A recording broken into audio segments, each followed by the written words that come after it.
दोस्तों, इस कार्यक्रम में कुछ और मेहमान भी हमारे साथ जुड़े हुए हैं। सर, पहले तो आप हमारे दर्शकों को अपना परिचय दे दीजिए।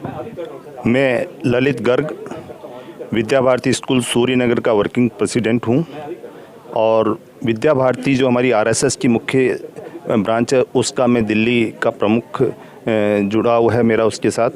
और अखिल भारतीय स्तर पर जो बौद्धिक परिषद है हमारी विद्या भारती परिषद की, उसका मैं दिल्ली से 2 सदस्यों में से एक सदस्य हूँ।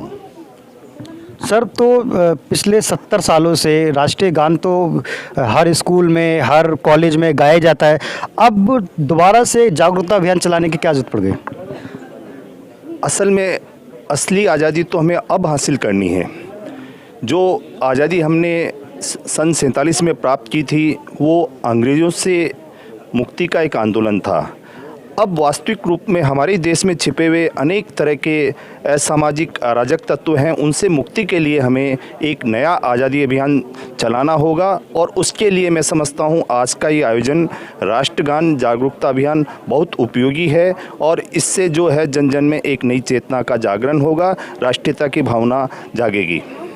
अच्छा, एक चीज़ और, क्योंकि राष्ट्रीय गान जब स्कूलों में आज का जो परिवेश है, इंग्लिश मीडियम स्कूल्स हैं, संस्कृत भाषा को लेकर के कहीं ना कहीं थोड़ा सा असमंजस की स्थिति स्कूल्स में बन जाती है। और हमने देखा कि जो पहले प्रेयर्स हिंदी में होती थी, आजकल हर स्कूल में वो टेप रिकॉर्डर की बटन दबा देते हैं और प्रेयर्स भी इंग्लिश में होती हैं।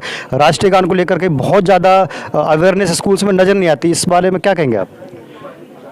असल में अंग्रेजी का जो मोह है उसके कारण से हमारे देश में हमारे राष्ट्रीय प्रतीकों के प्रति, राष्ट्रगान के प्रति, राष्ट्रध्वज के प्रति एक उपेक्षा का भाव पनपा था। लेकिन जब से प्रधानमंत्री नरेंद्र मोदी जी ने अपना शासन संभाला है, तब से भारत में एक आमूलचूल परिवर्तन इस दृष्टि से देखने को मिल रहा है। हमारा सीबीएसई जो है उसने भी राष्ट्रीय प्रतीकों को लेके एक जागरूकता अभियान स्कूलों में चलाया है और उसका व्यापक असर देखने को मिल रहा है। मैं समझता हूँ स्कूलों का जो बदला हुआ परिवेश है उसको और सशक्त बनाने की ज़रूरत है और राष्ट्रीय प्रतीकों के प्रति, राष्ट्रगान के प्रति हर बच्चे में सम्मान भावना को जगाना बहुत ज़रूरी है। यही हमें एक सशक्त भारत को और विकसित भारत को निर्मित करने में सहायक होगा। सर, जैसा कि आपने कहा कि आप क्योंकि स्कूल से भी जुड़े हुए हैं, शिक्षा के क्षेत्र से जुड़े हुए हैं, लाखों बच्चों जो है आपकी बातों को सुनते हैं। आज जो राष्ट्रीय गान सिर्फ गाया जाएगा या हम इसको आत्मसार भी करेंगे? जो बच्चे हैं वो सिर्फ उसको एक गाने के तौर पर गाना याद किया, गा लिया, फिर खड़े हो गए, गाना टाइम ख़त्म हो गया, फिर अपने अपने घर चले गए, क्लासरूम में चले गए। क्या कहेंगे कि वो अपने जीवन में किस तरीके से उसको उतारें?